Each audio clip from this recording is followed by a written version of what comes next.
this is Dr. Randy, and welcome to Pause, Reflect, and Heal with Dr. Randy. I'm Dr. Randy Aronson, and we are going to take an incredible journey together, you pet parents and myself, on finding wellness and longevity for our pets. And I will help you and your pets live healthier, happier lives, so you can also, which is really important at this point. So what I'd like to do today is talk about integrative veterinary medicine, because there are many questions about integrative veterinary medicine. I'd like to explain it to you, tell you a little bit about what holistic medicine is, also talk a little bit about outcomes of holistic and Western medicine, and also tell you my journey that got me to this point. So let me start right in. Integrative veterinary medicine is a holistic approach to animal care, where we combine the best of Western veterinary therapies called allopathic medicine with alternative therapies, which I don't like as much, so I call them complementary or holistic therapies, such as acupuncture, chiropractic, herbal medicine, nutritional therapy. And this approach focuses on treating the whole animal. We're taking into account their physical, emotional, environmental factors, in addition to their specific health issues. And I do this and I address these in my 1-hour consultations at my veterinary clinic, Paws Veterinary Center here in Tucson, Arizona. The integrative medicine practitioner aim is to provide an individual care plan for each one of our patients by using this combination of conventional and complementary therapies, and that is to promote healing and overall well-being. This approach emphasizes prevention and maintaining optimal health throughout the natural and non-invasive treatments whenever it's possible. So that's a little bit of a description of integrative medicine. People always aren't sure exactly what that looks like. Again, simply put, it's combining the best of Western or allopathic medicine with complementary or holistic therapies to treat the whole animal and not just what we call dis-ease. And I really emphasize that, D-I-S''E-A-S-E, because many times in Western medicine, the idea is let's put out fires, let's take care of this problem, but we're never really getting to the foundational problem that our dogs and cats may have. And this is what I do on a day-to-day basis. So when you ask about holistic medicine, it really is a focus of our veterinary care that looks at emotions, behavior, nutrition, overall well-being, addressing all the specific symptoms and overall well-being. It's often incorporating a variety of alternative or complementary therapies. In my world, I use a ton of nutritional therapy. I talk about animal biome. We talk about food sensitivity testing.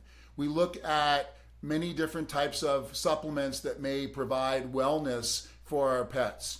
We talk about how to alleviate the symptoms, obviously, and signs through maybe non-medication for pain and utilizing things like rehabilitation medicine.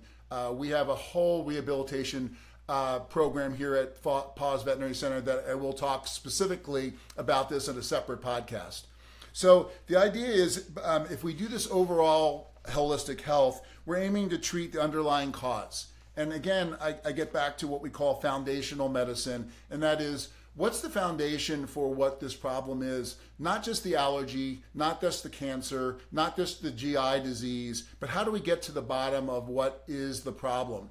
Let me give you an example of Western therapy versus Chinese therapy or another type of complementary or holistic therapy. For example, you may go to your MD, your medical practitioner, and say, my stomach is burning, I'm not feeling well, occasionally I may have some vomiting, and that diagnosis may be a stomach ulcer. So we have a stomach ulcer, the MD will prescribe certain medications, possibly some things that you can do food change-wise to help that ulcer. In Chinese medicine, if you went to a Chinese practitioner, someone like myself who incorporates Chinese medicine into my normal day work and diagnosis, there actually could be 5 syndromes that could lead to a stomach ulcer. And there are things like spleen overacting on stomach, and I'm not going to get so specific because I know some of these are foreign. But the idea is that there are actually symptoms that we see, but we're really looking at the causation, the whole body change that may cause that stomach ulcer. And so that's just a really quick review of how that might look to somebody. You know, people say like, well, what are the expected outcomes when you use integrative medicine versus Western medicine?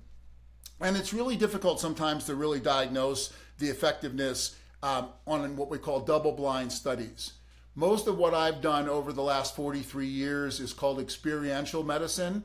And what we're doing is we're looking at what we call an N of hundreds. So when I say that, when you go onto Dr. Google and you say, my dog is limping, and you'll get many responses on what people may do for their pet. That's called an N of 1. They've looked at their pet, they've tried to decide what they might use, they've talked about what they're using and post that on Google. When I apply that to my situation on a limping dog or cat, I'm talking about N of hundreds. Hundreds of animals that I've seen over the 43 years that may be limping, trying to diagnose that by great physical examination, really, really good history, and talking about some of the things we can do to correct that situation, including decreasing the inflammation in our pet's body. And we're going to talk more about that in a future podcast. I want to also let you know that you can also, at any time, email me your questions. I'll bring them to my podcast. And that email is randy@drrandyAronson.com, but better even is randy@drrandypetvet.com. randy@drrandypetvet.com, and we'll have that up on our site so you can see. So that really helps us with getting your specific questions answered and really working on that type of situation. Let me just give you a quick idea of my normal day. So my day at Paws Veterinary Center is spent doing 1-hour consults with clients, either on a proactive basis, a new puppy, a new kitten, that we can get on great quality food, good supportive supplements, and on our way to wellness. Decreasing things like vaccinations by doing vaccination titers. Eliminating a lot of the medicines by doing things like rehabilitation or physical therapy or food therapies to decrease inflammation in their body. And we have many, many techniques to do this. My next podcast is going to be talking about my mnemonic called PETS, which stands for proper nutrition and biome, exercise, training, and stress reduction. And we'll talk all about those coming up next. So make sure you basically get into these videos and look for these podcasts, because we will definitely be giving you more and more information as time goes on. I also want to let you know that this podcast and my future podcast is sponsored by Paws Veterinary Center. And this is Paws Veterinary Center, just so you guys know, is for pet owners who are looking for something different, something more, where services are exceptional here, and there is a broader and deeper approach to the care of your pet. We use a transformation approach, which means we take a broader approach to your animal's health. Many of the things I just talked about in this podcast. And it means a better and longer life for the pet you love and like for your family, obviously. But this also affects your life also. And it's also affecting happier, healthier pet parents. And that's what we're really aiming for. You can reach us at pawstucson.com or our phone number 520-888-7297. Please give us a call. Reach out at pawstucson.com. We'd be glad to help you in any way. And I look forward to speaking to you in my next podcast. Have a great day. And for Dr. Randy and all of our staff at Paws, this is Paws, Reflect, and Heal with Dr. Randy. Talk to you soon.